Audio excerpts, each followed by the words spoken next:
ஆஸ்திரேலியாவில் சிட்னி மாநகரில் அமைந்திருக்கின்ற தமிழ் கலை பண்பாட்டுக் கழகத்தின் இந்த இனிய இலக்கிய சந்திப்பில் தேவையான பணிகளை எல்லாம் செய்து எங்களை ஒருங்கிணைத்து இங்கே வரவழைத்து இந்த நிகழ்ச்சியை சிறப்பாக நடத்தி கொண்டிருக்கின்ற செயலர் மதிப்பிற்குரிய திரு அனகன் பாபு அவர்களே, இந்த கழகத்தினுடைய தலைவர் திரு கர்ணன் அவர்களே, இலக்கியத்தில் மருத்துவம் என்கிற தலைப்பில் உரையாற்றி உங்கள் வினாக்களுக்கு விடையளித்து சென்றிருக்கின்ற மருத்துவர் மானக்ஷா அவர்களே,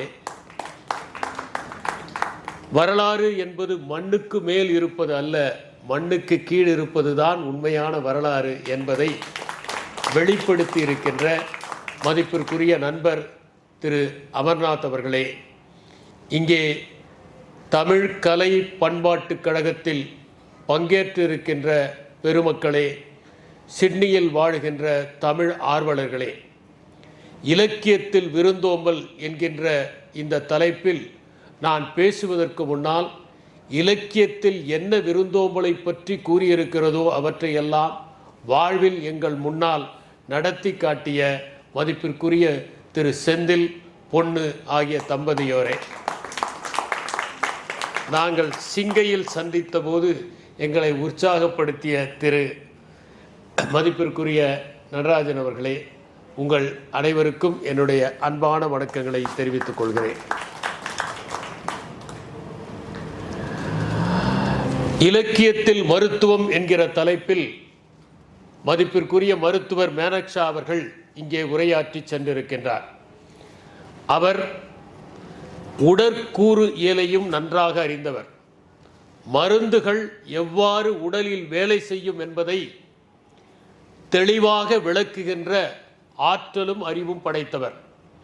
அவருடைய சொற்பொழிவின் போது எளிய முறையில் பழமொழிகளையும் இலக்கியத்தில் இருக்கின்ற கருத்துகளையும் எடுத்து கூறி எவற்றை சாப்பிட்டால் மருத்துவத்திற்கே தேவை இருக்காது என்பதை தெளிவுபட இங்கே விளக்கிறார். நான் உங்களுக்கு இங்கே ஒன்றை கூற விரும்புகிறேன். இயற்கையில் இருக்கின்ற அத்தனை தாவரங்களுமே மூலிகைகள் தான். நாம் சிலவற்றின் பயனை அறிந்திருக்கின்றோம், பலவற்றை நாம் அறியவில்லை. உதாரணமாக கிணற்று பூண்டு என்கின்ற ஒரு தாவரம், அதற்கு தாவரையியல் பெயர் ட்ரைடக்ஸ் ப்ரோகம்பன்ஸ் என்பது. காயம் பட்டால் அந்த இலையை கசக்கினால் ஒரு சாறு வரும், அதை அந்த காயத்தில் தடவினால் தழும்பே தெரியாமல் அது மறைந்து விடுகின்ற இயல்பு கொண்டது.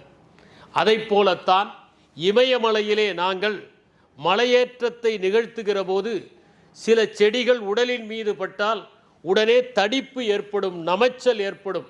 அப்போது அதன் அருகிலேயே இருக்கிற வேறொரு செடியை எடுத்து அந்த இலையை பறித்து நாம் அந்த தடிப்பின் மீது தடவினால் அந்த நமைச்சல் தீர்ந்துவிடும்.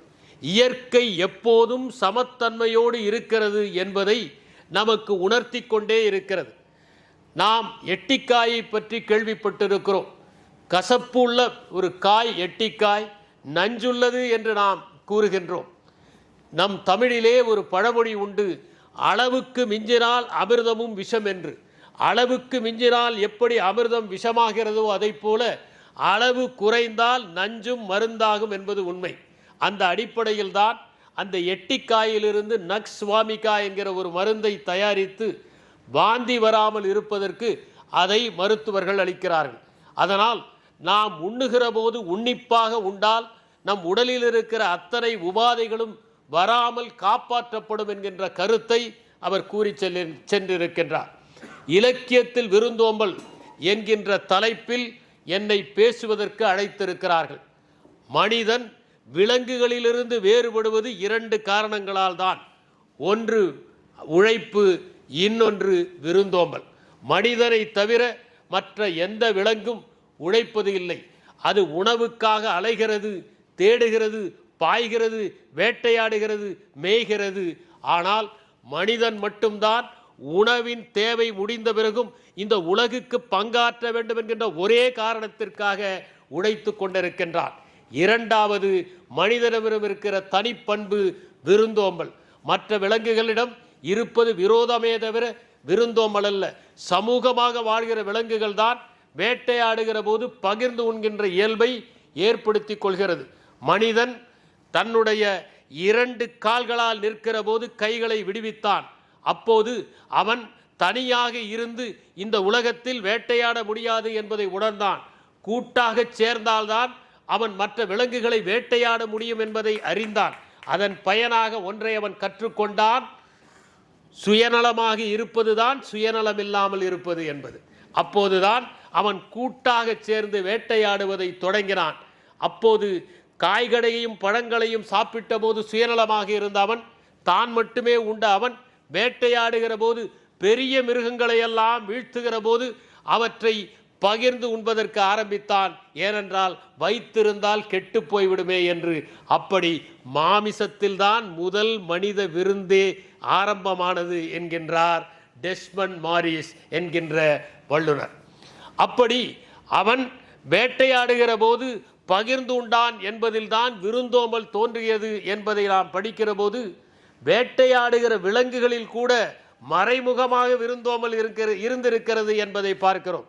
உதாரணமாக மானோ அல்லது காட்டெருமையோ புல்லை மேய்கிற போது தான் மட்டும்தான் மேயும், மற்றவற்றிற்கு பகிர்ந்து கொடுக்க வேண்டும் என்று எண்ணாது.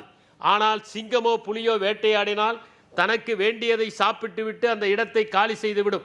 அதற்கு பிறகு நரிகள் வந்து சாப்பிடும், கழுதை புலிகள் சாப்பிடும், நாய்கள் வந்து சாப்பிடும், அதற்கு பிறகு வல்லூர்கள் வந்து சாப்பிடும், அதற்கு பிறகு எறும்புகள் வந்து சாப்பிடும்.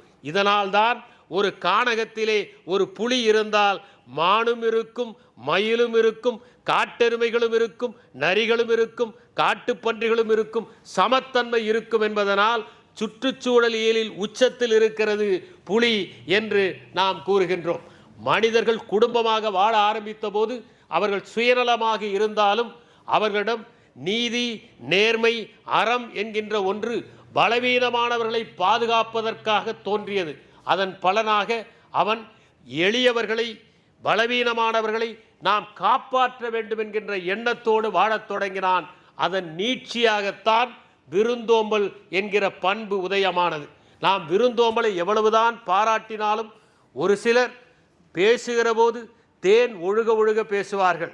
ஆனால் அவர்கள் வீட்டிற்கு சென்றால் குடிக்க தண்ணீர் கூட தரமாட்டார்கள். அது மட்டுமல்ல, நம் வீட்டுக்கு வருகிற போது அவர்கள் நடந்து கொள்ளுகிற விதம் வேறு விதமாகவும், அவர்கள் வீட்டிற்கு சென்றால் அவர்கள் நடந்து கொள்ளுகிற விதம் வேறு விதமாகவும் இருக்கும். சிலரோ நம்மை உட்கார வைத்து கொண்டு அவர்கள் மட்டுமே தேநீர் அருந்துவதை பார்ப்போம். யாரெல்லாம் அடுத்தவர்கள் உண்பதில், அவர்கள் இன்பம் காண்பதில், அவர்கள் மகிழ்ச்சி அடைவதில் மகிழ்ச்சி அடைகிறார்களோ அவர்கள்தான் விருந்தோம்ப முடியும். அதனால்தான் பாரதிதாசன் குடும்ப விளக்கு என்கிற அந்த நூலில் இட்டுப்பார் உண்டவர்கள் இன்புற்றிருக்கையிலே தொட்டுப்பார் உன்னெஞ்சை தோன்றும் இன்பம் என்று குறிப்பிட்டார். நாம் ஒன்றை இந்த உலகத்திலே காணலாம். எல்லோராலும் விருந்தோம்ப முடியாது. அடுத்தவர்களுக்கு அவர்கள் அவதிப்படுகிற நேரத்தில் கூட பலவற்றை கொடுத்து உதவ வேண்டும் என்கின்ற எண்ணம் ஒரு சிலருக்கு மட்டும்தான் வரும் என்கின்ற காரணத்தினால்தான் ஆர்த்த சபை 101 1001 புலவர் வார்த்தை 10,000 பூர்த்த மலர் தன் தாமரை திருவே தாத்தா கோடிக்கு ஒருவர் உண்டாயின் உண்டென்றரு என்று ஔவையார் குறிப்பிட்டார். ஒரு சபையிலே 100 பேருக்கு ஒருவர் தான் இருப்பார்கள். இப்படித்தான் இங்கேயும் நீங்கள் வந்திருக்கிறீர்கள் என்றால் 100 பேருக்கு ஒருவர் பிரதிநிதியாக வந்திருக்கிறீர்கள். 1000ல் ஒருவர் தான் புலவராக இருக்க முடியும். அதிலும் 10,000ற்கு ஒருவர் தான் அவர் சிறப்பாக பேச முடியும். ஆனால் கோடிக்கு ஒருவர் தான் அடுத்தவர்களுக்கு கொடுப்பார்கள் என்று ஔவையார் பாடினார். ஏனென்றால் கொடுப்பதற்கு என்கின்ற மனம் எல்லோருக்கும் வருவது இல்லை. விருந்தோம்பல் என்று சொன்னால் உணவை கொடுப்பது மட்டுமல்ல, உணர்வை கொடுப்பது. ஒருவர் கலங்கி இருக்கிற போது அவர்கள் தோள்களை தொட்டு கலங்காதே என்று சொல்வது, இருக்க இடம் கொடுப்பது, நீர் கொடுப்பது, வழிகாட்டுவது அனைத்தும் விருந்தோம்பல் தான். விருந்தோம்பலை பற்றி நாம் இன்று பேசுவதற்கு காரணம், தமிழ்நாட்டில் அது ஒரு காலத்தில் அறமாக பேணப்பட்டது. அது வருகிறவர்களை எந்த பாகுபாடும் இல்லாமல் வேறுபாடும் இல்லாமல் வரவேற்று அவர்களை அமர வைத்து அவர்களுக்கு விருந்தோம்புவதை நாம் பண்பாடாக கொண்டிருந்தோம். இன்று அந்த விருந்தோம்பல் குறைந்து கொண்டிருக்கிறது என்பதனால்தான் இலக்கியத்தில் விருந்தோம்பல் எப்படி பார்க்கப்பட்டது என்பதை பற்றி நான் இன்று உங்களிடம் பேசப் போகின்றேன். துருக்கியிலே ஒரு பழமொழி உண்டு, விருந்தினர்களை வரவேற்காத ஒரு இல்லம் தேவதைகளையும் வரவேற்காது என்பதுதான் அது. விருந்தினர் என்று சொன்னால் உறவினர்கள் அல்ல, புதியவர்கள், இதுவரை நாம் சந்தித்தறியாதவர்கள். செந்திலும் பொன்னும் எப்படி இதுவரை எங்களை சந்தித்ததே இல்லையோ அப்படி நாங்கள் அவர்களுடைய இல்லத்திலே விருந்தினர்கள். ஏனென்றால் அவர்கள் எங்களை பார்த்ததும் இல்லை, அவர்களுக்கு நாங்கள் உறவினர்களும் இல்லை, அவர்களுக்கு எங்களிடம் ஆக வேண்டியதும் எதுவும் இல்லை. ஏனென்றால் நான் பணியிலும் இல்லை. அதனால் இந்த சூழலில் விருந்தினர் என்பது முன்பின் அறியாதவர்களை குறித்த அந்த சொல் இப்போது எப்படி உறவினர்களை குறித்தது என்று பார்த்தால், ஒரு காலத்தில் நாற்றம் என்றால் அது வாசனையை குறித்தது. ஆனால் இன்று நாற்றம் என்பது துர்நாற்றத்தை குறிக்கிறது. ஒரு காலத்தில் எண்ணெய் என்றால் அது எள்ளின் நெய்யை குறித்தது, இப்போது எல்லா எண்ணெயையும் குறிக்கிறது. அதை போல விருந்தினர் என்கின்ற சொல்லும் கூட தேய்ந்து தேய்ந்து இன்று உறவினரை மட்டுமே குறிக்கின்ற சொல்லாக மருவி போய்விட்டது என்பதே, பண்பாடு நீர்த்து போய்விட்டது என்பதற்கான அடையாளமாக கருதப்பட வேண்டும். விருந்தினர்கள் என்பவர்கள் புதியவர்கள் தான் என்கிற கருத்தில்தான் விருந்து தானே புதுவது புனைந்த யாப்பின் மேற்றே என்று தொல்காப்பியர் குறிப்பிடுகிறார். விருந்து என்றால் புதியவர்கள், ஓம்புதல் என்றால் போற்றுதல் என்று பெயர். கணவன் மனைவி இடையே சில நேரங்களில் ஊடல் வரும். அப்படி ஊடல் வருகிற போது அவர்களை மறுபடி சரி செய்வதற்கு யாராவது விருந்தினர் வந்தால் போதும், அவர்கள் ஒன்றி விடுவார்கள், ஒன்றாகி விடுவார்கள், ஒற்றுமையாகி விடுவார்கள். வந்தவர்களை கவனிப்பதற்காவது பேசத் தொடங்குவார்கள், சிறிது நேரத்தில் இயல்பாகி விடுவார்கள், கோபம் காணாமல் போய்விடும் என்பதை தொல்காப்பியர் தன்னுடைய இலக்கணத்தில் குறிப்பிடுகிறார்.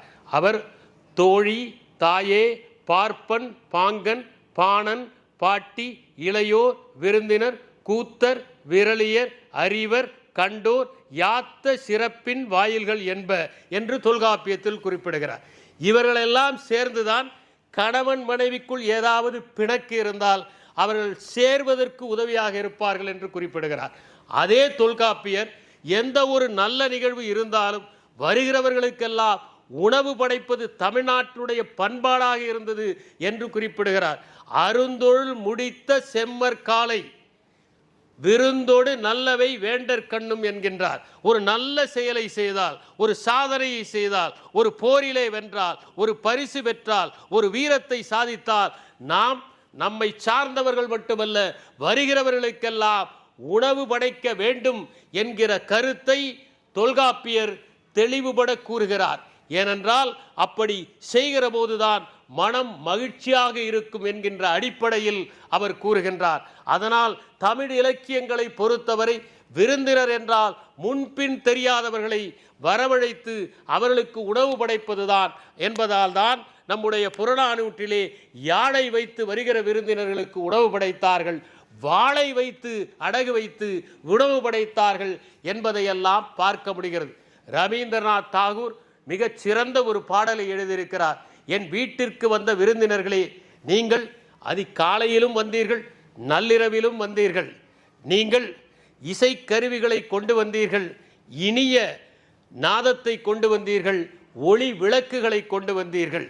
உங்கள் வரவை வசந்த மலர்கள் எனக்கு கூறின, மழை சாரல்கள் எனக்கு கூறுகின்ற.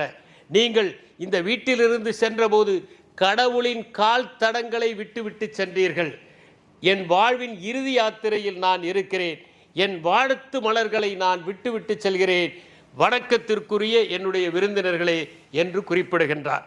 நாம் விருந்தினர்களுக்கு ஏதாவது செய்தால் அவர்கள் பின்னால் நமக்கு ஏதாவது செய்வார்கள் என்கின்ற காரணத்திற்காக அல்ல, எந்த பலனையும் எதிர்பார்க்காமல் ஒருவருக்கு விருந்து படைப்பதும் அவர்களுக்கு உபச்சாரம் செய்வதும் தான் உண்மையான விருந்தோம்பல் என்பதை நாம் உணர வேண்டும். தருதல் என்பது அனைவருக்கும் வருவதல்ல. சிலர் தருவார்கள், இன்னும் அதிகமாக பெறுவதற்காக தருவார்கள். சிலர் தருவார்கள், கணக்கு வைத்து கொண்டு தருவார்கள். சிலர் தருவார்கள், தந்ததை சொல்லிக்கொண்டே இருப்பார்கள். சிலர் சிறிது தந்துவிட்டு பெரிது தந்ததைப் போல மற்றவர்களிடம் பேசுவார்கள். சிலர் மட்டும்தான் தருவதையும் கணக்கு வைக்க மாட்டார்கள், பெறுவதையும் கணக்கு வைக்க மாட்டார்கள். மாறாக இவையும் நமக்கு தரப்பட்டவைதானே என்று நினைப்பார்கள். இருத்தல் தந்தவற்றைத்தானே மற்றவர்களிடம் பகிர்ந்து கொள்கிறோம் என்று நினைப்பார்கள். தமிழ் இலக்கியத்திலே அற்புதமான ஒரு பாடல் வருகிறது. நின் நயந்து உருணர்க்கும் நீ நயந்து உருணர்க்கும் பல்பான் கற்பின் நின் கிளை முதலோர்க்கும் பல்பான் கற்பின் நின் கிளை முதலோர்க்கும் உன் சுற்றத்தாருக்கும் என்னுடைய சுற்றத்தாருக்கும் யாராக இருந்தாலும் சரி, அவர்களுக்கு நீ என்னை கேட்காதே, நீயே கொடு. நீ என்னை கேட்க வேண்டும் என்ற அர்த்தமில்லை, அல்லது பல ஆண்டுகள் நாம் வாழ வேண்டும் என்று நினைத்து இவற்றை பதுக்கி வைத்துக் கொள்ளாதே. யார் கேட்டாலும் கொடு. இந்த குமணன் கொடுத்த இந்த அத்தனை பரிசுகளையும் நீ கொடுத்து விடு என்று சொல்லுகிற ஒரு அற்புதமான ஒரு பாடலை மிக அழகாக பெருஞ்சித்திரனார் என்பவர் எழுதியிருப்பார். நின் நயந்து உருணர்க்கும் நீ நயந்து உருணர்க்கும் பல்மான் கற்பின் நின் கிளை முதலோர்க்கும் கடும்பின் கடுபசி தீர யாழனின் நெடுங்குறி எதிர்ப்பை நல்கியோர்க்கும் இன்னார்க்கு எண்ணாது என்னோடும் சூடாது வல்லாங்கு வாழ்தும் என எண்ணாது நீயே எல்லோர்க்கும் கொடுமதி மனை கிழவோயே பழம் தூங்கு முதிரத்து கிழவோன் திருந்துவேல் குமணன் நல்கிய வளனே. குமணன் கொடுத்த இந்த வளனை நான் வாங்கி வைத்து கொண்டு வருகிறேன். இதை கணக்கு வைக்காதே, நமக்கு வேண்டும் என்று வைக்காதே, யாருக்கு வேண்டுமானாலும் என்னை கேட்காமல் கொடு என்று சொல்கிற உயர்ந்த விருந்தோம்பல் பழக்கம் நம்முடைய தமிழ் சமுதாயத்திலே 2000 ஆண்டுகளுக்கு முன்னால் இருந்தது என்பதை பெருஞ்சித்திரனாருடைய பாடலிலே படிக்கிறோம். நாம் ஒருவருக்கு கொடுக்கிற போது இவர்கள் அவர்கள் வீட்டுக்கு சென்றால் என்ன செய்வார்கள் என்று எதிர்பார்க்காமல் கொடுக்கிற போதுதான் அது மகத்தானதாக இருக்கிறது என்பதை நாம் அறிய வேண்டும். அதனால்தான் போதி தர்மர் சீனத்திற்கு சென்றபோது அந்த சீனத்து நாட்டு மன்னன் போதி தர்மரை சந்தித்து, நான் இந்த நல்ல காரியங்களை எல்லாம் செய்திருக்கிறேன், நான் சொர்க்கத்திற்கு செல்வேனா என்று கேட்கிறான். ஆனால் போதி தர்மர் சொல்கிறார், நீ நரகத்திற்குத்தான் செல்வாய் என்று. அவன் அதிர்ந்து போகிறான். ஏன் என்று கேட்டதற்கு, எப்போது நீ புண்ணியத்தை எதிர்பார்த்து செய்தாயோ அப்போதே அது பலனில்லாமல் போய்விட்டது. பலனை பற்றி சிந்திக்காமல் யார் ஒருவர் செய்கிறார்களோ அவர்கள்தான் அதற்கான பலனை அடைய முடியும். பலன் முக்கியமல்ல, செய்வதால் ஏற்படுகிற மகிழ்ச்சி முக்கியம் என்று குறிப்பிட்டார். அமெரிக்காவிலே ஒரு நகரத்திலே இரவு நேரம் மழை பெய்து கொண்டிருக்கிறது. வயதான தம்பதியர் அங்கே வருகிறார்கள். அறையிலே தங்க வேண்டும், எங்களுக்கு அறை கிடைக்குமா என்று கேட்கிறார்கள். அந்த அறைகளை ஒதுக்குவதற்காக ஒரு குமாஸ்தா இருக்கிறார். எல்லா அறைகளும் நிரம்பி இருக்கின்றன. மாநகரத்திலே இருக்கிற அத்தனை அறைகளும் ஒரு கருத்தரங்கத்திற்காக நிரப்பப்பட்டிருக்கிறது. எந்த அறையும் இல்லை. மழை கொட்டுகிறது. வயதானவர்கள் அவர்கள் என்ன செய்வார்கள் என்று நினைக்கிறான். எந்த அறையுமே இல்லையே என்று சொல்லிவிட்டு, வேண்டுமானால் என்னுடைய அறை இருக்கிறது, அதில் தங்கிக் கொள்கிறீர்களா என்று கேட்கிறான். பரவாயில்லை, நாங்கள் தங்கிக் கொள்கிறோம், அதிக வசதி இருக்காது, கவலைப்படாமல் நீங்கள் தங்குவீர்களா? எந்த அறை இருந்தாலும் பரவாயில்லை, இந்நேரத்தில் நாங்கள் எங்கே செல்வோம், தங்கிக் கொள்கிறோம் என்று தங்குகிறார்கள். அடுத்த நாள் அவர்கள் எவ்வளவு கட்டணம் என்று கேட்கிறார்கள். என்னுடைய அறைக்கு ஏது கட்டணம்? ஏதும் கட்டணம் கிடையாது, நீங்கள் சென்று வாருங்கள் என்கிறான். அவர்கள் அவனுடைய பெயரை குறித்து கொண்டு அங்கிருந்து செல்கிறார்கள். பிறகு நியூயார்க் நகரில் இவனை விட சிறந்த ஒரு பொது மேலாளரை நாம் பெறவே முடியாது என்று ஒரு அழகான உணவகத்தையும் விடுதியும் கட்டுகிறார்கள். அதற்கு பெயர் ஆஸ்டரியா. கட்டியவர் வில்லியம் வால்டஃப் ஆஸ்டர் என்பவர். அவனுக்கு ஒரு கடிதம் வருகிறது, நீ பறந்து வா என்று. நியூயார்க் நகரத்திலே அவனுக்கு, இதோ நீ பொது மேலாளராக இருப்பதற்காகவே நாங்கள் இந்த உணவகத்தையும் விடுதியும் கட்டினோம் என்று அவனுக்கு அந்த பணியை கொடுக்கிறார்கள். விருந்தோம்பல் செய்கிற போது, எதிர்பார்க்காமல் செய்கிற போது இயற்கை நமக்கு அனைத்தையும் தரும் என்பதற்கு இந்த சம்பவம் ஓர் உதாரணம். தமிழகத்தின் தலை சிறந்த இலக்கியமாக கருதப்படுவது திருக்குறள். அந்த திருக்குறளிலே ஒன்று கூறப்பட்டிருக்கிறது, இருந்தோம்பி இல்வாழ்வதெல்லாம் விருந்தோம்பி வேளாண்மை செய்தற் பொருட்டு என்பது. வேளாண்மை என்றால் விவசாயம் அல்ல. வேளாண்மைக்கு தமிழ் இலக்கியம் தொடக்கத்தில் கொடுத்த பெயர் உழவு. வேளாண்மை என்றால் உதவி என்று பெயர். ஆனால் நாளடைவில் வேளாண் பெருமக்கள் தான் வருகிறவர்களுக்கெல்லாம் சோறு போட்டு உணவு செய்ய முடியும் என்கின்ற காரணத்தால் அந்த உதவி என்பது வேளாண்மைக்கு சுட்டப்படுகிற பெயராக மாறியது. இல்வாழ்க்கை வாழ்கிறவன் தான் விருந்தோம்ப முடியும். ஒரு துறவரத்திலே வாழ்கிறவன் விருந்தோம்ப முடியாது. துறவிகள் கூட இல்வாழ்பவர்கள் இருப்பதனால்தான் மகிழ்ச்சியாக இருக்கிறார்கள். சில துறவிகள் இல்வாழ்க்கை வாழ்கிறவர்களை விட மகிழ்ச்சியாக இருக்கிறார்கள். ஆனால் ஒருவர் விருந்தோம்புவது என்பது இல்வாழ்க்கையை தேர்ந்தெடுத்துக் கொள்வது அந்த விருந்தோம்புவதன் பலனை அடைவதற்காகத்தான் என்று திருவள்ளுவர் சொல்லுகிறார். இன்னொரு இடத்திலே சொல்வார், விருந்து புறந்தக்க தானுண்ணல் சாகா மருந்தனினும் வேண்டற் பாற்று என்கிறார். ஒருவேளை அமிர்தம் கிடைத்திருக்கிறது, சிறிதளவு கிடைத்திருக்கிறது, நாம் மட்டும் உண்ணலாம் என்று விருந்தினரை வைத்துக் கொண்டு அதை உண்ணக்கூடாது. அவர்களுக்கும் பகிர்ந்து அளித்துவிட்டுத்தான் உண்ண வேண்டும். எவ்வளவு பெரிய சுவையான உணவாக இருந்தாலும் நாம் தனியாக உண்ண வேண்டும் என்கின்ற உணர்வை வளர்த்து கொள்ளக்கூடாது என்றுதான் திருவள்ளுவர் கூறுகிறார். அதனால்தான் இன்னொரு இடத்திலே சொன்னார், முந்தை இருந்த நட்பின் கொடுத்தால் நஞ்சு முன்பர் நனிநாகரிகர் என்று. அதனால் நட்புடன் இருப்பவர்கள் கொடுத்தால் சந்தேகப்பட மாட்டார்கள் என்று விருந்தோம்பலை பற்றி கூறிய அவர் விருந்தினர் எப்படி நடந்து கொள்ள வேண்டும் என்பதையும் சொல்கிறார். ஏனென்றால் சென்ற வீட்டிலே அது வேண்டும் இது வேண்டும் என்று கேட்கக்கூடாது. எது கிடைக்கிறதோ அதை மகிழ்ச்சியாக உண்ண வேண்டும் என்பதனால் தான் திருவள்ளுவர் அப்படி கூறுகிறார். மோப்பக்குழையும் அனிச்சம் முகந்திறந்து நோக்கக்குழியும் விருந்து என்று திருவள்ளுவர் இன்னொரு இடத்திலே கூறுகிறார்.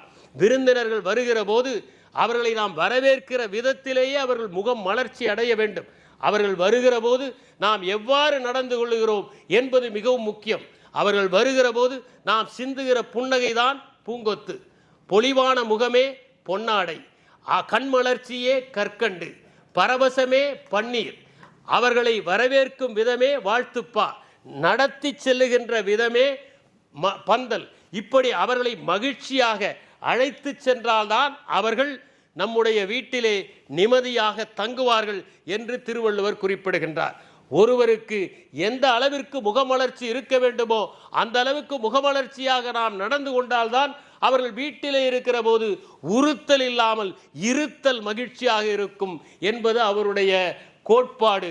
அதனால்தான் நாலடியார் சொல்கிறது, விருந்தோம்பலின் போது விருந்தினர்கள் வந்தால் நீங்கள் இருக்கிற கீரையும் சோற்றையும் கூட அவர்களுக்கு படைக்கலாம், ஆனால் மகிழ்ச்சியாக படையுங்கள். விவேக சிந்தாமணி சொல்லுகிறது, நீங்கள் வெறும் கூடை கூட அன்பாக கொடுத்தால் அவர்கள் மகிழ்ச்சியாக ஏற்றுக்கொள்வார்கள். மாறாக முக்கணியும் பாலும் நீங்கள் கொடுத்தால் கூட முகத்திலே மலர்ச்சி இல்லாமல் கொடுத்தால் அவர்கள் ஏற்றுக்கொள்ளவே மாட்டார்கள் என்று குறிப்பிடப்படுகிறது. புறநானூற்றிலே ஒரு காட்சி வருகிறது. ஒரு சிறுகுடி கிழான், அவன் பெயர் பண்ணன். அவன் ஒன்றும் பெரிய குடியை சார்ந்தவன் அல்ல, சின்ன குடியை வைத்திருப்பவன். அவனை பற்றி பாடுகிறவர் ஒரு மன்னன், குளமுற்றத்து துஞ்சிய கிள்ளி வளவன் என்கிற மன்னன், ஒரு சோழ மன்னன். ஒரு சாமானியனை பற்றி பாடுகிறான். எதற்காக பாடுகிறான் என்றால் அந்த பண்ணனுடைய விருந்தோம்பல் அவ்வளவு சிறப்பாக இருந்தது என்பதற்காக.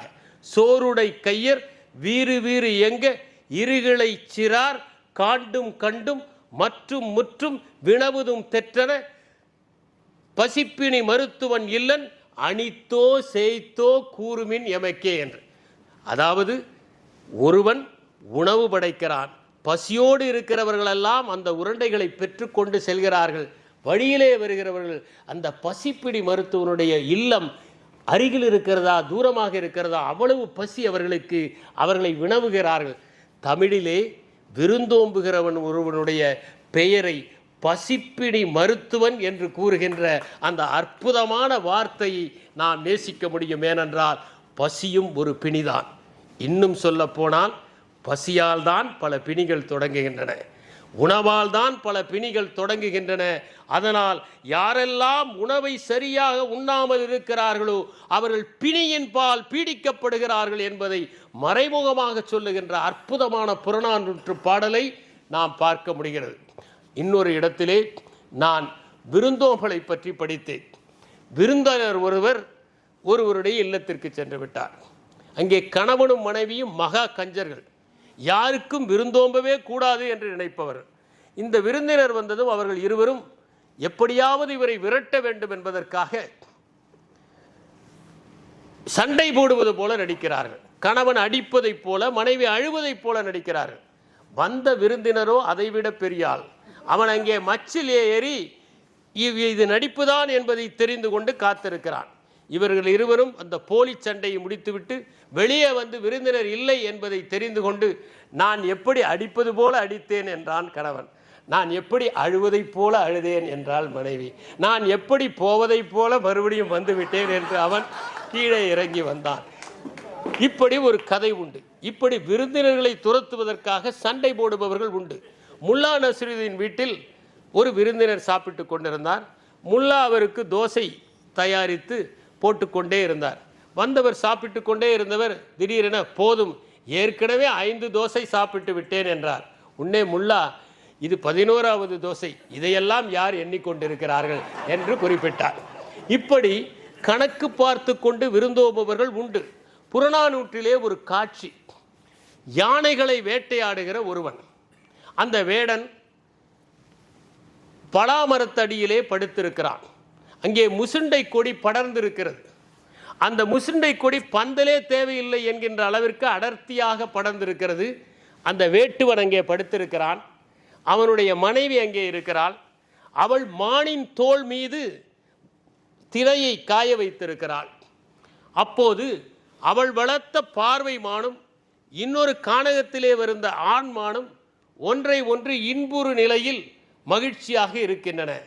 அவள் உலர வைத்த அந்த திரை அரிசியை சாப்பிடுவதற்கு காணக்கோழிகள் வந்து சாப்பிட்டு கொண்டிருக்கின்றன. அவற்றை துரத்தலாம் என்று நினைத்தால், அப்படி சத்தம் கேட்டால் ஒரு பக்கம் கணவன் எழுந்து விடுவான். கணவன் எழுந்தாலாவது பரவாயில்லை என்று நினைத்தால் இந்த மான்கள் பிரிந்துவிடும். அதனால் இந்த மான்களையும் பிரிக்க வேண்டாம், கணவனையும் எழுப்ப வேண்டாம் என்று அவள் அந்த தினை அரிசியை காணக்கோழிகள் சாப்பிடுவதற்கு கொடுத்து விட்டாள். இப்படி அன்புள்ளம் கொண்டவள் ஒருத்தியின் வீட்டிலே நீ சென்றால் அவள் தன்னிடம் இருக்கின்ற உணவை உனக்கு தருவாள். நீ சென்று தங்கு. பிறகு நீ வேந்தனுடைய அந்த விருந்தோம்பலை பெற்று பரிசுகளை பெறலாம் என்கின்ற ஒரு அற்புதமான பாடல் ஒன்று இடம்பெற்றிருக்கிறது. முன்றில் முஞ்சையோடு முசுண்டை பம்பி பந்தல் வேண்டார் படா துங்கு நிழலில் கைமா வேட்டுவன் கனைதுயல் மடிந்தன பார்வை மடப்பினை தடி பிரிதோர் தன் நிழல் தனித்து கலைமான் பிணைமானுடன் சேர வேண்டும் என்பதற்காக இந்த பாடல் மிக நுட்பமான பாடல். அதிலே வருகிறது, மானதல் பெய்த உணங்கு தினை வளசி காணக்கோடியோடு இதழ் கவர்ந்து உண்டென ஆர நெருப்பின் ஆரல் நாரா தடிரதிர்ந்திட்ட முழுவல்லூரம் இரும்பேர் ஒக்கலோடு ஒருங்கி இனிது அருந்தி தங்கி செம்போப்பான தங்காது வேந்துதரு விழுக்கூர் பரிசிலர்க்கு என்றும் அருகாது ஈயும் மண்மை உரைசால் நெடுந்தகை ஓம்பும் ஊரே என்பதுதான் இந்த பாடல். இந்த பாடலிலே நாம் கவனிக்க வேண்டியது என்னவென்றால், எவ்வளவு நுட்பமான கருத்தை அந்த பாடல் கூறுகிறது என்பதுதான். இந்த பாடல் ஒரு மனைவி எவ்வளவு மென்மையானவளாக இருக்கிறாள், கணவனும் எழக்கூடாது, அந்த மான்களும் துன்புறக்கூடாது என்பதற்காக அரிதாக இருக்கிற அந்த திரை அரிசி கூட காணக்கோழிகள் சாப்பிடட்டும் என்று விட்டு விடுகிறாள் என்பதுதான் அந்த மேன்மையான கருத்து இந்த பாடலிலே பதிவு செய்யப்பட்டிருக்கிறது. விருந்தினர்களை பொறுத்தவரை நம்முடைய ஊரிலே விருந்தும் மருந்தும் 3 நாள் என்று கூறுவார்கள். டச்சு நாட்டிலே ஒரு பழமொழி உண்டு, தினமும் உன்னுடைய வீட்டிற்கு வருகிறவன் சமையல் அறைக்கு வருகிற திருடன் என்பது டச்சு மொழி பழமொழி. விருந்தினர்கள் வந்தால் முதல் 2 நாட்கள் விருந்து கொடு, 3வது நாள் அவன் கையில் மண்வெட்டியை கொடு என்பது சுவாகிலி பழமொழி. விருந்தும் மீனும் 3வது நாள் நாற்றமடிக்க தொடங்கும் என்பது செக்கோஸ்லோவேக்கிய பழமொழி. முதல் நாள் வாழை இலை, 2ஆம் நாள் தையல் இலை, 3ஆம் நாள் கையிலை என்பது நம் நாட்டு பழமொழி. ஆக விருந்தினர்கள் வருகிற போது அவர்களும் மேன்மையாக நடந்து கொள்ள வேண்டும். எவ்வளவு நாட்கள் விருந்தினர்களாக இருக்க முடியும் என்பதை பார்த்து நடந்து கொள்ள வேண்டும் என்பதுதான். நம்முடைய நாட்டிலே இருந்ததைப் போல கிரேக்க நாட்டிலும் விருந்தினர் என்றால் புதியவர்கள் வந்தால் அவர்களை அன்பாக உபசரிப்பது வழக்கமாக இருந்திருக்கிறது. கிரேக்க இலக்கியங்களை நாம் படிக்கிற போது அங்கே விருந்தோம்பலுக்கான கடவுளாக ஜிஎஸ் என்கிற கடவுள் தேவர்களின் தலைவன். அதை ரோமாபுரியில் ஜூபிட்டர் என்று குறிப்பிடுவார்கள். அந்த தேவர்களின் தலைவனான அந்த ஜிஎஸ் தான் விருந்தோம்பலுக்கான கடவுள். அவன் விருந்தோம்பலை சரியாக செய்வார்களா என்று கண்காணிக்கின்ற ஒருவன். ஜெனியா என்கிற ஒரு விதி விருந்தோம்பலுக்காக எழுதப்பட்டது. வருகிறவர்களை கடவுளின் பிரதிநிதிகளாக நினைத்து அவர்களை விருந்தோம்ப வேண்டும் என்பது கிரேக்கத்து நாட்டிலே இருந்த மரபு. ஜெனியாஸ் என்று அவர்கள் சொல்லுவார்கள். அப்படி சொல்வதன் மூலம் அந்த விருந்தோம்பலின் விதியை இவர்கள் கடைபிடிப்பதை உறுதி செய்து கொள்பவர் ஜிஎஸ் என்று கருதப்படுகிறது. விருந்தினர்கள் வீட்டுக்கு வந்தால் அவர்களுக்கு உணவு மட்டும் தரக்கூடாது, படுக்க இடம் தர வேண்டும், குளிக்க வசதி செய்து தர வேண்டும், பரிசு தர வேண்டும், அவர்கள் வீட்டை விட்டு எல்லை வரை செல்லும் வரை பாதுகாப்பை தர வேண்டும் என்பது கிரேக்கத்தினுடைய விதி. யாராவது விருந்தினர்கள் வந்தால் அவர்கள் கால்களை முதலில் கழுவி அவர்களுக்கு பருகுவதற்கு பழவரசம் தர வேண்டும். பிறகு அவர்கள் தூங்குவதற்கான ஏற்பாடை செய்ய வேண்டும். அவர்கள் எழுந்த பிறகுதான் அவருடைய பெயரை கேட்க வேண்டும். அதாவது பெயரை தெரிந்து கொள்வதற்கு முன்பே விருந்தோம்பல் ஆரம்பமாகி விடுகிறது என்பது கிரேக்கத்தினுடைய மரபு. அது மட்டுமல்ல, வந்தவர்கள் தாங்கள் பல நாடுகளில் கண்டவற்றை, சென்ற இடங்களில் கண்டவற்றை எல்லாம் அவர்களுக்கு எடுத்து சொல்ல வேண்டும் என்பதும் கிரேக்க மரபு. நீங்கள் ஒடிசியை படித்தால் அதில் யுலிசஸ் திரும்பி வருகிற வரை யுலிசஸின் சொந்தக்காரர்கள் எல்லாம் அந்த அரண்மனையிலே இருக்கிறார்கள். பெனிலோப் யுலிசஸின் மனைவி, அவர்கள் அனைவருக்கும் விருந்தோம்புகிறாள். அவர்கள் எல்லோரும் யுலிசஸ் வரவே மாட்டான், என்னை திருமணம் செய்து கொள் என்று சொல்வார்கள். அந்த பெனிலோப் அவர்களிடம் சொல்லுவாள், என் மாமனருக்காக நான் ஒரு சால்வை நெய்து கொண்டிருக்கிறேன், அது முடிந்ததும் திருமணம் செய்து கொள்கிறேன். ஒத்தி போடுவதற்கான வழி. அவள் அந்த சால்வையை பகலில் நெய்வாள், இரவில் அந்த இழைகளை எல்லாம் பிரித்து விடுவாள். இப்படி அவள் காத்திருக்கிறாள். கடைசியில் யுலிசஸ் வருகிறான். அவன் அந்த எதிரிகளை எல்லாம் வீழ்த்துகிறான். ஒரு ரகசியம் இருக்கிறது. அந்த ரகசியத்தை அவன் சரியாக சொன்னால்தான் இவன் கணவன் என்று அவள் நினைக்கிறான். ஏனென்றால் 22 ஆண்டுகள் ஆகிவிட்டன. அதனால் அவள் சொல்லுகிறாள், சரி, நீங்கள் வெற்றி பெற்று விட்டீர்கள், நம் கட்டிலை எடுத்து அங்கே போடலாம். அவன் சிரித்து கொண்டே சொல்கிறான், நம் கட்டிலை எப்படி போட முடியும்? ஏனென்றால் அந்த கட்டிலில் 3 கால்கள் மட்டும்தான் கால்கள். ஒன்று பூமியிலிருந்து வளர்ந்த ஒலிவ மரத்தின் மரம், அதனால் அதை தூக்கி போட முடியாது, அந்த இடத்தில் தான் இருக்க முடியும். இப்படி போகிறது ஒடிசியிலே விருந்தோம்பலை பற்றிய கதை. இப்போது இன்னொரு கதை, கிரேக்கத்திலே புகழ்பெற்ற கதை. ஜிஎஸும் ஹெர்மஸும் இந்த மக்கள் எவ்வாறு இருக்கிறார்கள் என்று பார்ப்பதற்காக பிர்ஜியா என்கிற நகருக்கு வருகிறார்கள். இவர்கள் விருந்தோம்புகிறார்களா என்று பார்க்க வேண்டும். ஏனென்றால் விருந்தோம்பலுடைய கடவுள் ஜிஎஸ். அதனால் அவர் அந்த பிர்ஜியா நகரத்திற்கு வருகிறார். வயதான விவசாயிகளைப் போல வருகிறார். அவர் எல்லா வீடுகளுக்கும் சென்று தங்குவதற்கு இடம் வேண்டும், எங்களுக்கு உணவு வேண்டும் என்று கேட்கிறார். யாருமே அவர்களுக்கு உணவு தரவில்லை. அப்போது அந்த நகரத்திலேயே வயதான தம்பதியர் இருக்கிறார்கள். கணவனின் பெயர் ஃபாசிஸ், மனைவியின் பெயர் பிலோமினா. மனைவியின் பெயர் ஃபாசிஸ், கணவனின் பெயர் பிலோமின்.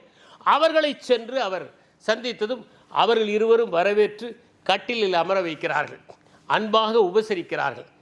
அந்த படரசத்தை கொண்டு வந்து அந்த ஃபாசிஸ் ஊற்றுகிற போது அந்த குவளை எவ்வளவு ஊற்றினாலும் நிரம்பிக்கொண்டே இருக்கிறது. அப்போதுதான் ஃபாசிஸுக்கு புரிகிறது, வந்திருப்பவர்கள் சாதாரண மனிதர்கள் அல்ல, இவர்கள் தேவர்கள் என்று. அவர்கள் வளர்த்த அந்த வாத்தை பிடித்து சமைப்பதற்காக அவள் சென்று பிடிக்க முனைகிறாள். ஆனால் அது ஜிஎஸ் தேவனின் மடியில் அமர்ந்து விடுகிறது. அப்போது ஜிஎஸ், இதை கொல்ல வேண்டாம், நாங்கள் தேவர்கள், இவர்கள் அனைவரும் சரியாக விருந்தோம்பல் செய்கிறார்களா என்று பார்க்க வந்தோம். ஒருவருமே செய்யவில்லை, உங்கள் இருவரை தவிர. நாங்கள் இந்த நகரையே அழிக்கப் போகிறோம்.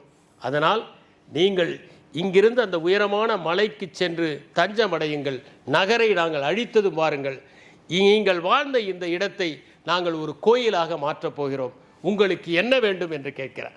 அப்போது ஃபாசிஸும் பிலோமினும் கேட்கிறார்கள், இந்த கோயிலில் நாங்கள் வாயிற்காவலர்களாக இருப்பதற்கு எங்களுக்கு வரம் தாருங்கள். இன்னொன்று, நாங்கள் இருவரும் ஒரே நேரத்தில் கணவன் மனைவி மரணமடைய வேண்டும் என்று கேட்கிறார்கள். கணவனும் மனைவியும் ஒரே நேரத்தில் மரணம் அடைவதை விட பெரிய வரம் எது இருக்க முடியும்? நினைத்து பாருங்கள். இதுதான் விருந்தோம்பலுக்காக அவர்களுக்கு கிடைத்த பரிசு. எனவே விருந்தினர்களுக்கும் சில கடமைகள் இருக்கிறது என்பதை தமிழ் இலக்கியம் சுட்டி காட்டுகிறது. பசி என்கிற ஒன்று வந்தால் பழங்காலத்தில் இப்போது இருப்பதைப் போல உணவகங்கள் இல்லை, தங்குவதற்கு என்ற இடங்களும் கிடையாது, பெரிய சத்திரங்களும் கிடையாது. அவர்கள் பயணம் போகிற போது ஏதாவது ஒரு வீட்டில் இடம் கிடைத்தால் அங்கே தங்கி கிடைத்ததை உண்டு மகிழ்ச்சியாக செல்வதுதான் வாழ்க்கையாக 2000 ஆண்டுகளுக்கு முன்னால் இருந்தது. தான் விருந்தோம்பலை நாம் அவ்வளவு இலக்கியங்களில் வலியுறுத்தினோம். அதுவும் பசி என்பது ஒன்று வந்துவிட்டால் அதை தாங்குவது மிகவும் கடினம். மானம், குலம், கல்வி, வன்மை, அறிவுடைமை, தானம், தவம், உயர்ச்சி, தாளாண்மை, தேனின் கசிவந்த சொல்லியர் மேல் காமுறுதல் 10ம் பசிவந்திட பறந்துவோம் என்றார் ஔவையார். மானம் கூட போய்விடும். எவ்வளவு வீரம் பேசுகிறவன் கூட 3 வேளை சாப்பிடாமல் இருந்தால் கையேந்த ஆரம்பித்து விடுவான். நாம் எப்படிப்பட்ட பரம்பரையில் வந்தவர்கள் தெரியுமா என்று சொல்பவன் கூட 2 நாள் பட்டினி போட்டால் கையேந்த ஆரம்பித்து விடுவான். இப்படி எல்லாருமே பசி வருகிற போது மறந்து விடுவார்கள் என்பதை சொல்லி அதன் மூலம் விருந்தோம்பலுடைய தேவையை தமிழ் இலக்கியங்கள் சுட்டி காட்டின. ஒருவன் காரோட்டி கொண்டு சென்று கொண்டிருந்தான். ஒரு வீட்டின் முன்னால் புல் வளர்ந்திருந்தது. அப்போது ஒரு கணவனும் மனைவியும் 4 குழந்தைகளும் அந்த புல்லை பறித்து சாப்பிட்டு கொண்டிருந்தார்கள். அவனுக்கு மிகுந்த வேதனை ஏற்பட்டு விட்டது. அவர்களை எல்லாம் தன்னுடைய வாகனத்தில் ஏற்றுக்கொண்டு வாருங்கள் எங்கள் வீட்டுக்கு செல்லலாம் என்று அழைத்து கொண்டு சென்றான். போகிற வழியில் அந்த பெண்மணி கேட்டால், உங்கள் வீட்டில் நல்ல சாப்பாடு போட போகிறீர்களா? எங்கள் இல்லை, இங்கிருப்பதை விட எங்கள் வீட்டில் உயரமாக புல் வளர்ந்திருக்கிறது, நீங்கள் நிம்மதியாக சாப்பிடலாம் என்று சொன்னார். நம்முடைய ஆச்சார கோவையிலே விருந்தினர்கள் வந்தால் அவர்களுக்கு என்ன தர வேண்டும் என்பது கூறப்பட்டிருக்கிறது. நாம் எப்படி அவர்களை கவனிக்க வேண்டும்? முறுவலோடு இனிதுரை, கால்நீர், மாய்ப்பனை, கிடக்கையோடு இவைந்தும் என்பதலை சென்றார் கூனோடு செய்யும் சிறப்பு என்று. முறுவல், முகத்திலே புன்னகை வேண்டும், இனிமையாக பேச வேண்டும். அவர்கள் படுப்பதற்கு பாய் தர வேண்டும், அவர்கள் அமர்வதற்கு பலகை தர வேண்டும், அவர்களுக்கு படுக்கை தர வேண்டும், அவர்களுக்கு உணவு தர வேண்டும். இவையெல்லாம் செய்ய வேண்டும். மனையிலே அமர்ந்து சாப்பிட, வெறும் தரையிலே அமர்ந்து சாப்பிடக்கூடாது, மனையிலே அமர்ந்து சாப்பிட வேண்டும். தரையிலே அமர்ந்து சாப்பிட்டாலே அதிகம் சாப்பிட மாட்டோம் என்பது ஒரு காரணம். இதனால் இவற்றை நீங்கள் செய்தால் நீங்கள் சரியாக சாப்பிட முடியும், அவர்களை நீங்கள் கவனித்து கொள்ள முடியும் என்று நம்முடைய ஆச்சார கோவையிலே குறிப்பிடப்பட்டிருக்கிறது.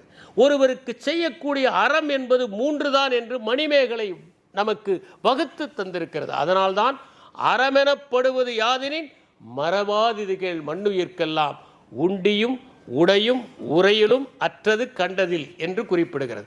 அறம் என்பது ஒருவருக்கு தேவையான உணவை கொடுப்பது, உடையை கொடுப்பது, அவர்கள் இருப்பதற்கான இடத்தை கொடுப்பது, 2 நாட்கள் 3 நாட்கள் தங்குவதற்கான இடத்தை கொடுப்பது தான் முக்கியம் என்று கூறப்பட்டிருக்கிறது. கம்பராமாயணத்திலே கோசல நாட்டினுடைய பெருமையை பற்றியெல்லாம் பேசுகிற போது கம்பர் அந்த நாட்டு மக்கள் எவ்வாறு விருந்தோம்பினார்கள் என்பதை அழகாக குறிப்பிடுகிறார். பெருந்தடங்கன் பிறை நுதலார்க்கெல்லாம் பொருந்து கல்வியும் செல்வமும் பூத்தலால் வந்த விருந்தினர்களை அவர்கள் நன்றாக உபசரித்து அனுப்பினார்கள். வருந்தி வந்தவர்க்கு ஈதலும் வைகளும் விருந்துமன்றி விளைவது யாதலை என்று குறிப்பிடுகிறார். அப்படி வருகிறவர்களுக்கெல்லாம் விருந்தோம்புவதை அவர்கள் பண்பாக வைத்திருந்தார்கள் என்பதை கம்பராமாயணத்திலே நாம் படிக்க முடிகிறது. இப்படி தமிழ் இலக்கியத்திலே பல்வேறு இடங்களில் விருந்தோம்புவதின் மகத்துவம் கூறப்பட்டிருக்கிறது. சுவிட்சர்லாந்திற்கு கடவுள் வந்தார். அவர் அங்கே ஒருவரை பார்த்து உங்களுக்கு என்ன வேண்டும் என்று கேட்டார். அவர் சொன்னார், எங்களுக்கு நன்றாக பால் தருகிற பசுக்கள் வேறும் என்று சொன்னார். சரி, உங்களுக்கு அப்படிப்பட்ட பசுக்கள் கிடைக்கும் என்று சொல்லிவிட்டார். ஒரு 10 ஆண்டுகளுக்கு பிறகு மறுபடியும் கடவுள் வந்தார். அதே மனிதரை சந்தித்தார். அவரிடம் பசுக்கள் நன்றாக பால் தருகின்றனவா என்று கேட்டார். அவர் ஒரு குவளை பாலை எடுத்து கடவுளுக்கு கொடுத்தார். கடவுள் குடித்தார். நன்றாக இருக்கிறதே பால், வேறு என்ன வேண்டும் உங்களுக்கு? வேறு எதுவும் வேண்டாம், இப்போது நீங்கள் குடித்த பாலுக்கு 4 பிராங்க் காசு வேண்டும் என்று கேட்டார்.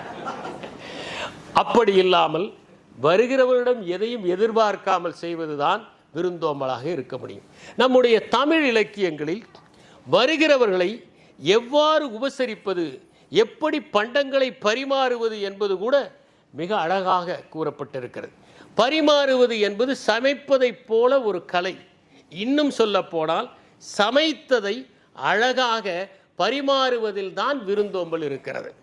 நாம் படித்ததை எப்படி வெளிப்படுத்துவதுதான் சிறந்த தேர்வோ, அதை போல சமைத்ததை எப்படி பரிமாறுவது என்பதுதான் சிறந்த விருந்தோம்பலாக இருக்கும். சில நேரங்களில் பலருக்கும் பரிமாற தெரிவதில்லை. அவசரப்பட்டு பதற்றப்பட்டு சிலவற்றை பரிமாறி முடித்துவிட்டு நாம் எழுந்ததும் ஐயோ இவற்றையெல்லாம் நாங்கள் பரிமாறாமல் விட்டுவிட்டோமே என்று சொல்வது உண்டு. சில பேர் எதை முதலில் பரிமாறுவது என்று தெரியாமலேயே பரிமாறுவது உண்டு. இன்னும் சிலரோ குறைவாக வைத்துவிட்டு அவர்களே கேட்கட்டும் என்று இருப்பது உண்டு. இன்னும் சிலர் ஒரு சில பதார்த்தங்களை நிறைய வைத்து மற்ற பதார்த்தங்களை அவர்கள் சாப்பிடவே முடியாமல் செய்து விடுவதுண்டு. நாங்கள் ஒரு கல்லூரிக்கு சென்றோம். அங்கே மாணவிகள் பரிமாறினார்கள். முதலில் சாதத்தை வைத்தார்கள், தயிரை ஊற்றினார்கள். சரி, தயிர் சாதம் தான் போல் இருக்கிறது என்று சாப்பிட்டு விட்டோம். பிறகு அவர்கள் கலவைச்சோறு வேண்டுமா, சாம்பார் வேண்டுமா, ரசம் வேண்டுமா, சப்பாத்தி வேண்டுமா என்று கேட்டார்கள். தயிருக்கு பிறகு இவற்றையெல்லாம் நாம் சாப்பிட முடியுமா என்று நாங்கள் எழுந்து வந்து விட்டோம். இலையை எப்படி போட வேண்டும், எவ்வாறு பரிமாற வேண்டும் என்பதற்கு ஒரு நெறி இருக்கிறது. அது மட்டுமல்ல, பரிமாறுகிற போது எதை பரிமாறுகிறோம் என்று சொல்லி சொல்லி வைக்க வேண்டும். முதலில் காய்கறிகளை பரிமாற வேண்டும். இது கீரை என்று சொல்லி வைக்க வேண்டும். இது வாழைத்தண்டு என்று சொல்லி வைக்க வேண்டும். ஏனென்றால் சிலருக்கு கத்திரிக்காய் ஒவ்வாமை ஏற்படுத்தும் என்பதால் வேண்டாம் என்பார்கள். அவர்களுக்கு பிடிக்காத பொருளை வைத்தால் ஒதுக்கிவிட்டு வீணடிக்க செய்து விடுவார்கள். சிலரோ சிலவற்றை அதிகம் விரும்புவார்கள். அவர்கள் சாப்பிடுவதை பார்த்து இன்னும் வேண்டுமா என்று கேட்க வேண்டும். அவர்களே போதும் என்று சொல்லுகிறவரை சாதத்தை போட வேண்டும், குழம்பை ஊற்ற வேண்டும். இவையெல்லாம் பரிமாறுவதற்கான கலைகள். இவற்றை பற்றி பாரதிதாசன் குடும்ப விளக்கில் அழகாக பேசியிருக்கிறார். வாழை இலையினடி உண்பார் வளப்புறத்தில், வாழை இலையினடி உண்பார் வளப்புறத்தில் வீழ விரித்து காய்கறிகள் சூழ வைத்து தண்ணீர் வெந்நீரை தனித்தனியே சொம்பிலிட்டு வெண்சோர் இடுமுன் மிக இனிக்கும் பன்னியங்கள் முக்கடிகள் தேனில் நறுநெய்யில் மூழ்கிவித்தே ஒக்க நின்று உண்டபின் சோரிட்டு தக்கபடி கேட்டும் குறிப்பறிந்தும் கெஞ்சியும் மிஞ்சும் அன்பால் ஊட்டுதல் வேண்டும் தாய்போல் ஒன்றொடியே கேட்டுப்போ என்பது அந்த குடும்ப விளக்கிலே வருகிற பாடல். பல பேருக்கு வாழை இலையை எப்படி போடுவது என்பது தெரியாது. நுனி இடது பக்கம் வர வேண்டும், அடி வலது பக்கம் வர வேண்டும். தலைவாழை இலையில் தான் போட வேண்டும். காய்கறிகளை முதலில் வைக்க வேண்டும், பிறகுதான் சாதத்தை பரிமாற வேண்டும். அவர்கள் சாப்பிடுவதை பார்த்து அவர்கள் எவ்வாறு சாப்பிடுவார்கள் என்பதற்கு ஏற்ப நாம் பரிமாற வேண்டும். அவர்களா போதும் என்று சொல்லுகிறவரை நாம் பரிமாறுவதை தொடர வேண்டும். வெறும் தண்ணீரை வைத்தால் சில பேர் வெந்நீர் வேண்டும் என்று கேட்பார்கள். அதனால் தண்ணீரையும் வெந்நீரையும் வைத்தால் தான் வேண்டியதை அவர்கள் பருகுவார்கள். இப்படியெல்லாம் விருந்தோம்பல் வேண்டும் என்பதை குடும்ப விளக்கு சொல்வதோடு எப்படி பரிமாற வேண்டும் என்பதையும் சொல்லுகிறது. எக்கரியில் நாட்டம் இவர்க்கென்று நீ அறிந்து அக்கரியை மேன்மேலும் அள்ளிவை விக்குவதை நீ முன்னிணைந்து நினைப்பூட்ட நீரருந்து என்று குறிப்பிடுகிறது. விக்கும் என்று நீரருந்துவதற்கு கூட நினைப்பூட்டுவது விருந்தோம்பலுடைய ஒரு பகுதி என்று மிக அழகாக குடும்ப விளக்கு கூறுகிறது. எனவே பரிமாறுவதும் விருந்தோம்பலுடைய ஒரு பகுதி என்பதை நாம் உணர்ந்து கொள்ள வேண்டும். விவேகானந்தர் ஒரு அற்புதமான கதையை கூறியிருக்கிறார். ஒரு மன்னன் இருந்தான். அவன் அந்த வழியே வருகிற துறவிகளை எல்லாம் அழைத்து இல்லறம் பெரிதா துறவரம் பெரிதா என்று ஒரு வாக்குவாதம் நிகழ்த்த வைப்பான். ஒருவேளை அந்த துறவி தோற்று போய்விட்டால் அவர்களுக்கு திருமணம் செய்து வைத்து இல்லறத்திலே ஈடுபட வைப்பான். வருகிறவர் வெற்றி பெற்றாலும் அவரை வலுக்கட்டாயமாக இல்லறத்தில் ஈடுபட வைப்பான். அப்போது ஒரு துறவி அந்த அரண்மனைக்கு வருகிறார். அவரிடம் இல்லறம் பெரிதா துறவரம் பெரிதா, என்னோடு நீங்கள் கொஞ்சம் வாருங்கள், எது பெரிது என்று நான் உங்களுக்கு காண்பிக்கிறேன் என்று அழைத்து செல்றார். அப்படி போகிற வழியில் ஒரு நாட்டில் மிகப்பெரிய மன்னன், மிகப்பெரிய நாட்டை சார்ந்த மன்னன் தன்னுடைய இளவரசிக்காக சுயம்வரத்தை அறிவிக்கின்றார். அந்த இளவரசி 2 முறை சுயம்வரம் நடந்தும் யாரையுமே தேர்ந்தெடுக்கவில்லை. இப்போது யாரை தேர்ந்தெடுத்தாலும் அவருக்கு அரை நாடு கிடைக்கும் என்று அறிவிக்கின்றார். அந்த வழியே பல மக்கள் நின்று கொண்டிருக்கிறார். என்ன நடக்கிறது என்று பார்ப்பதற்காக மிக அழகான, நேர்த்தியான, கம்பீரமான ஒரு துறவி எட்டி பார்க்கிறார். என்னதான் இங்கே நடக்கிறது, கூட்டம் இருக்கிறதே என்று பார்க்கிறார். அந்த இளவரசி அவரை பார்த்தது மயங்கி போய் அவருடைய கழுத்திலே மாலையை போட்டு விடுகிறார். என்ன இது, என்னுடைய கழுத்தில் போய் மாலையா என்று மாலையை கழுத்தி இழுத்து எரிந்து வீசுகிறார். உனக்கு ஒரு அரை நாடு அல்ல, முழு நாடே தருகிறேன். என் மகள் யாரையுமே தேர்ந்தெடுக்கவில்லை, உன்னை தேர்ந்தெடுத்து விட்டால் திருமணம் செய்து கொள் என்று மன்னர் கெஞ்சுகிறார். எனக்கு இது எதுவுமே வேண்டாம், நான் துறவி, எனக்கு எதற்கு நாடு என்று அவன் வேகமாக நடக்கிறான். இந்த துறவியோடு வந்த மன்னனும் அவரை பின்தொடர்கிறார். இளவரசியும் எனக்கு எதுவும் வேண்டாம், அவர்தான் வேண்டும் என்று அவளும் பின்தொடர்கிறார். ஒரு காட்டுக்குள் அவர்கள் பூதுகிறார்கள். ஆனால் அந்த துறவிக்கு காடு அத்துபடி. எனவே அதில் நுழைந்து அவர் தப்பித்து போய்விடுகிறார். இந்த இளவரசிக்கு வழி தெரியவில்லை. இந்த துறவியும் அந்த மன்னனும் அவளை சந்திக்கிறார்கள். கவலைப்படாதே, விடியட்டும், இரவாகிவிட்டது, நான் உங்களுக்கு வழியை காட்டுகிறேன் என்று துறவியும் அந்த மன்னனும் அந்த இளவரசியும் ஒரு மரத்துக்கடியிலே தங்குகிறார்கள். இரவு நேரம். அந்த மரத்தின் மேலே சிறிய பறவைகள் 2 குடும்பமாக இருக்கின்றன. அவற்றிற்கு 4 குஞ்சுகள். அப்போது அந்த ஆண் குருவி சொல்கிறது, நம்முடைய வீட்டுக்கு விருந்தினர்கள் வந்திருக்கிறார்கள், அவர்கள் வெறும் வயிறோடு இருக்கிறார்களே, இது நியாயமா என்று சொல்லி அது ஓடிப்போய் சுள்ளிகளை எல்லாம் எடுத்து வந்து அங்கே போட்டு தீ மூட்டுகிறது. பிறகு இவர்களுக்கு நாம் பசி ஆறுவதற்கு உதவ வேண்டும், நான் அவர்களுக்கு உணவாகிறேன் என்று அந்த ஆண் பறவை அதில் விழுந்து எரிந்து சாம்பலாகி உணவாகி விடுகிறது. அந்த பெண் பறவை இது மட்டும் அவர்களுக்கு பற்றாது என்று அதுவும் விழுந்து விடுகிறது. குஞ்சுகள் நாம் இருந்து என்ன செய்ய போகிறோம், நாமும் உணவாகுவோம் என்று விழுந்து விடுகிறது. இதை பார்த்ததும் அந்த துறவியும் மன்னனும் இளவரசியும் கதிகலங்கு போகிறார்கள்.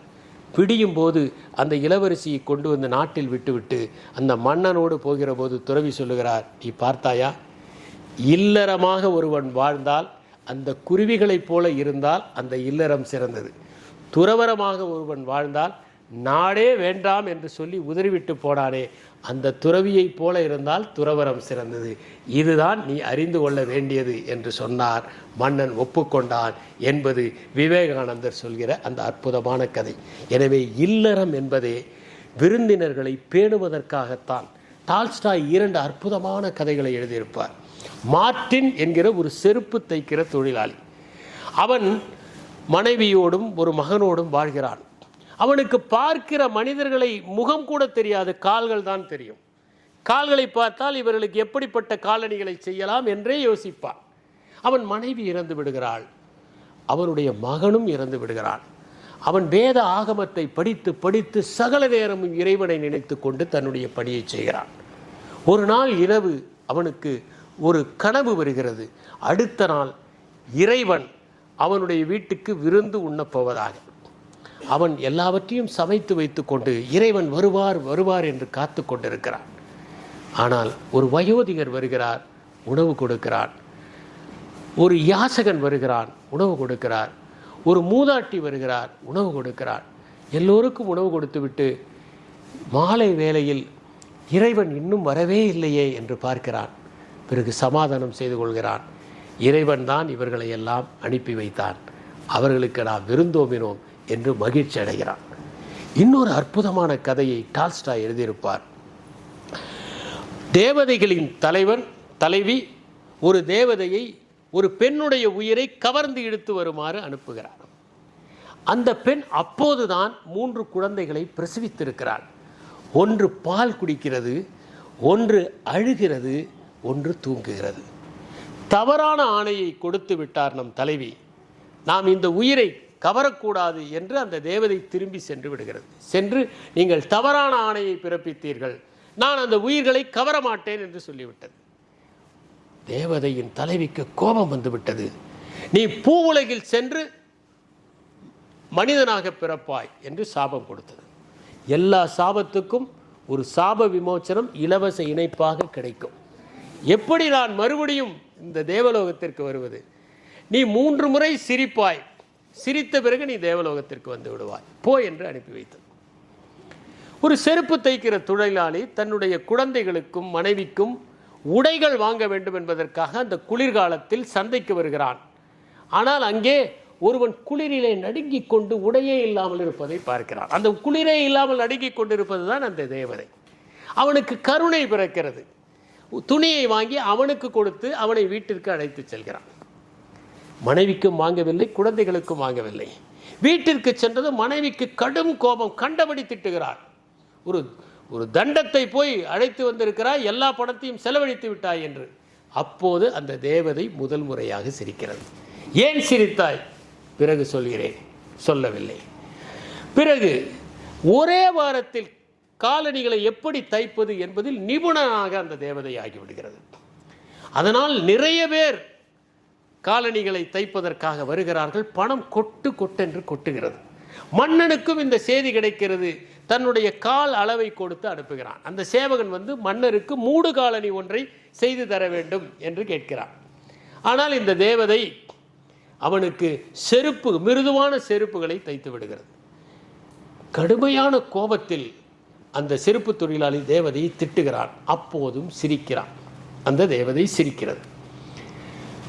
மறுநாள் காலையில் அதே சேவகன் வந்து, மன்னன் இறந்து விட்டார், அவருக்கு மூடு காலணிகள் தேவையில்லை, செருப்புகள் தான் தேவை என்று கேட்கிறது. செருப்பை எடுத்து கொடுக்கிறான்.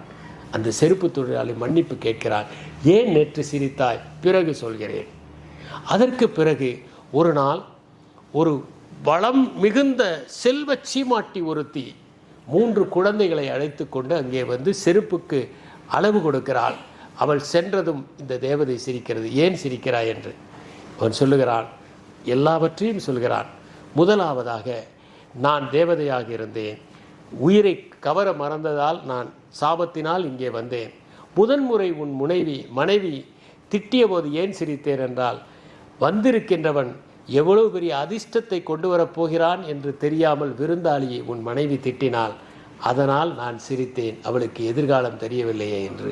இரண்டாவதாக, வந்தவன் மரணமடைவான் என்பது அவனுடைய தோளிலே இருந்த மரண தேவதையை பார்த்து நான் தெரிந்து கொண்டேன், அதனால் நான் செருப்பை தைத்தேன், அது தெரியாமல் நீ இருந்தாய், திட்டினாய், அதனால் சிரித்தேன். மூன்றாவது, 3 குழந்தைகள் தாய் என்கின்ற காரணத்தால் அவளுடைய உயிரை கவர மறந்தேன், ஆனால் அவளும் வறுமையில் இருப்பவள், அந்த குழந்தைகள் வசதியான இடத்தில் வாழ வேண்டும் என்பதற்காகத்தான் அந்த உயிர் கவரப்பட்டிருக்கிறது. இது தெரியாமல் நான் எதிர்காலம் தெரியாமல் இருந்து விட்டேனே என்று என்னை நினைத்து சிரித்தேன் என்பதுதான் அந்த கதை. அந்த தேவதை விண்ணுலகத்திற்கு சென்று விட்டது என்று அற்புதமான கதையை டால்ஸ்டாய் எழுதியிருப்பார். ஷேக்ஸ்பியர் மேக்பெத் என்கின்ற அந்த நாடகத்தில் டங்கன் என்கின்ற அந்த மன்னன் ஒரு தளபதியாக இருப்பவன் தான் மேக்பெத். அவன் போரிலே சாகசங்கள் புரிந்தான் என்கிற காரணத்திற்காக அவனுக்கு இன்னொரு பொறுப்பை கொடுக்கிறான். அவன் 3 சூடியக்கார கிழவிகள் சொன்னதை வைத்து நாம் இந்த நாட்டுக்கே மன்னனாகிவிடலாம் என்று முடிவு செய்கிறான். அவன் வந்து மன்னனை பார்க்கிறான். மன்னனோ இவனுடைய வீரத்திலே பெருமிதம் கொண்டு, உன்னுடைய கோட்டைக்கு நான் விருந்தாளியாக வருவேன், ஓர் இரவு தங்குகிறேன் என்றான். அப்போது மேக்பெத்தும் அவனுடைய மனைவி லேடி மேக்பெத்தும் மன்னனை கொன்று விடுவது என்று முடிவெடுக்கிறார்கள். அவர்கள் இரவிலே வந்து தங்குகிற போது அவர்களுக்கு விருந்தளித்து விட்டு அவர்களை குத்தி கொள்கிறார்கள். இதை பற்றி கூறுகிற போது அங்கே ஒரு போர்ட்டருடைய காட்சியை ஷேக்ஸ்பியர் வைக்கிறார். அந்த கோட்டையின் கதவை தட்டுவதாகவும், நரகத்தின் வாயில்களாயுது என்று அவன் கேட்பது போலவும் அது இருக்கும். இதை அற்புதமாக தாமஸ் குவின்சி மேக்பெத்திலேயே சிறந்த காட்சி இதுதான் என்று சொல்லுவார். இதை அரவிந்தர் எழுதியிருப்பார், மிக அற்புதமாக எழுதியிருப்பார். மேக்பெத் டங்கனை கொல்லவில்லை, தன்னுடைய தூக்கத்தை கொன்றுவிட்டான் என்று எழுதியிருப்பார். அதனால்தான் அதற்கு பிறகு லேடி மேக்பெத் தூங்கவே முடியாமல் எப்போதும் கைகளில் இரத்த கரைகள் இருப்பதைப் போல அரேபியாவின் அத்தனை வாசனை திரவியங்களும் இந்த கைகளை நறுமணமாக்க முடியாது என்று அலறி புலம்புவதைப் போல ஒரு காட்சி வைக்கப்பட்டிருக்கும். விருந்தினர்களை நாம் 3 தவறுகளை அவன் செய்திருக்கிறான் என்று குவின்சி சொல்லுவார். 1, அவன் மன்னனை கொன்றது. 2வது, தன்னுடைய இடத்தில் கொன்றது. 3வது, தூங்கும் போன்றது கொன்றது என்று. அதனால் விருந்தினர்களை மிக நேர்த்தியாக கவனிக்க வேண்டும் என்பதைத்தான் மேக்பெத் நாடகம் மிக பூடகமாக சொல்கிறது. அந்த போர்ட்டர் காட்சியில் சொல்கிறது, விருந்தினர்களை கவனிக்காத இல்லம் நரகத்தின் வாயில்களைத்தானே பெற்றிருக்க வேண்டும் என்பதுதான் அதனுடைய சாராம்சமாக இருக்கிறது. கலீல் கிப்ரான் சொல்லுவார், விருந்தினர்களை வரவேற்காத ஓர் இடம் சுடுகாடாகத்தான் இருக்கும் என்கிறார். அவர்தான் வேர் என்பது புகழை மறுக்கும் பூ என்று சொல்லியவர். அவர் ஒரு முறை சொல்லுகிறார், உங்களால் முடிந்ததை விட அதிகமாக கொடுப்பது பெருந்தன்மை, ஆனால் அவர்களிடம் இருந்து எடுத்துக்கொள்கிற போது உங்களுக்கு தேவையானதை விட குறைவாக எடுத்துக்கொள்வது உங்களுடைய பெருமை. நமக்கு வேண்டியதை கொடுப்பது அல்ல தானம், நமக்கு வேண்டியதாக இருந்தாலும் அவர்களுக்கு அதிகம் வேண்டும் என்பதால் கொடுப்பது தான் தானம் என்று குறிப்பிடுகிறார். உன்னுடைய வீட்டுக்கு விருந்தாளி வருகிற போது கால்களை அவன் வாசலில் துடைத்து விட்டு வா என்று சொல்லாதே, அவன் இந்த வீட்டிலிருந்து போகிற போது கால்களை துடைத்து விட்டு செல் என்று சொல்லுங்கள், அதுதான் விருந்தோம்பல் என்று குறிப்பிடுகிறார். இன்றைய விருந்தோம்பலை பற்றி கூறுகிற போது ஒரு அற்புதமான கவிதையை படித்தேன். நானே எனக்கு அதிகம், அதிலே நீ ஒன்றா நீ வேறா என்று கேட்பது போல இன்றைய வாழ்க்கை நடந்து கொண்டிருக்கு. இப்போதும் விருந்தோம்பலை வீட்டில் செய்ய முடியாவிட்டாலும் பொதுவெளியில் செய்யலாம். வெனிஸ் நகரத்திலே ஒரு சம்பவம். ஒருவர் ஒரு கடைக்கு தேநீர் அருந்து செல்கிறார். அங்கே ஒருவர் வருகிறார். ஒரு காப்பியை அவர் 2 காப்பிகள் வேண்டும், ஒன்று எனக்கு, இன்னொன்று சுவரில் காப்பி என்கிறார். வந்தவர் குழம்பி போகிறார், என்ன இந்த நாட்டில் சுவரில் காப்பி என்கிறார்களே என்று. அவர் காப்பியை சாப்பிட்டு விட்டு 2 காப்பிக்கான தொகையை கொடுத்து விட்டு செல்கிறார். அந்த பணியாளர் அந்த சுவரிலே 1 காப்பி என்று எழுதுகிறார். அடுத்தது இன்னொருவர் வருகிறார், 3 காப்பி எனக்கு 1, 2 சுவரில் காப்பி என்று 2 காப்பிகள் என்று எழுதுகிறார்கள். இப்படி ஒரு சிலர் காப்பிகளை அவர்கள் ஆணை செய்துவிட்டு எழுதிவிட்டு போகிறார்கள். சில நாட்கள் கழித்து அதே உணவகத்திற்கு அவர் வருகிறார். அப்போது வறிய நிலையில் கிழிந்த உடைகளோடு ஒருவன் வந்து அமர்கிறார். அவர் சுவரை பார்க்கிறார், எனக்கு 1 காப்பி சுவரில் காப்பி என்று. அந்த சேவகர் அந்த 1 காப்பி இருக்கிற அந்த தாளை எடுத்து எறிந்துவிட்டு அவருக்கு 1 காப்பியை கொடுக்கிறார். இறங்காமல், எந்த விதமான கெஞ்சாமல் அந்த உணவை பெறுவதற்கான ஒரு கௌரவத்தை கொடுப்பதாக அந்த சுவரில் காப்பி என்கிற பழக்கம் வெனிஸ் நகரத்திலே இருக்கிறது. இதை பற்றி நான் தொலைக்காட்சியிலே பேசியிருக்கிறேன், எழுதியிருக்கிறேன். இதன் காரணமாக அண்மையில் ஒரு சம்பவம் எனக்கு நினைவுக்கு வந்தது. ஒருவர் அதை எனக்கு அனுப்பியிருந்தார். வடவள்ளியிலே காப்பி என்கிற ஒரு கடை இருக்கிறது. அங்கே யார் வேண்டுமானாலும் சென்று அவர்கள் தன்னுடைய உணவை சாப்பிட்டு விட்டு மற்றவர்களுக்காகவும் உணவுக்கான கட்டணத்தை செலுத்திவிட்டு வந்தால் வருகிற வறியவர்கள் அதை பெற்று அந்த சுவரில் காப்பியை அருந்துவதைப் போல அருந்த முடியும் என்கிற நடவடிக்கையை பார்த்து நான் அகமுகிர்ந்தேன். மும்பையிலே இருந்த ஒரு பழக்கத்தை நாஞ்சில் நாடன் தன்னுடைய புத்தகத்திலே எழுதியிருக்கிறார். ஊருண்டு காணி இல்லை என்பதுதான் அந்த புத்தகம். அந்த புத்தகத்தில் மும்பையில் பைக்குலா என்கிற ஒரு இடம், அங்கே மதிய வேளையில் ஒரு 300-400 பேர் அமர்ந்திருப்பார்கள். எல்லோரும் ஏழைகள், வயதானவர்கள், சாப்பிட வசதி இல்லாதவர்கள். ஒருவர் வருவார், வந்து 5 பேருக்கு உணவு என்று அவர் சொல்லி படத்தை கட்டுவார். உடனே 4 சப்பாத்திகள், அவர்களுக்கு தேவையான சப்ஜி, 1 துண்டு எலுமிச்சம்பழம், கொஞ்சம் வெங்காயம் ஆகியவற்றை மடித்து 5 பொட்டலங்களாக அவர்கள் கொடுப்பார்கள். அதை முதல் 5 பேருக்கும் கொடுத்துவிட்டு அவர் போய்விடுவார். 2 மணி நேரத்தில் அத்தனை பேருக்கும் உணவு கிடைத்துவிடும். இதுதான் மும்பையில் பைக்குலா நகரில் நடக்கிற ஒரு விருந்தோம்பல். நாமும் விருந்தோம்பலை வீட்டில் கொடுக்க முடியாவிட்டாலும் இலக்கியத்தில் கூறியதைப் போல இன்றிருக்கிற சூழலில் வரவேற்று உபசரிக்க முடியாவிட்டாலும் பொதுவெளியில் விருந்தோம்புகிற நடவடிக்கைகளை மேற்கொண்டால் இந்த உலகில் பசி இருக்காது, மக்கள் மகிழ்ச்சியோடு இருப்பார்கள் என்று சொல்லி, இதுதான் இலக்கியத்திடமிருந்து நாம் பெறுகிற பாடம் என்று கூறி என்னுடைய உரையை நிறைவு செய்கிறேன். வணக்கம்.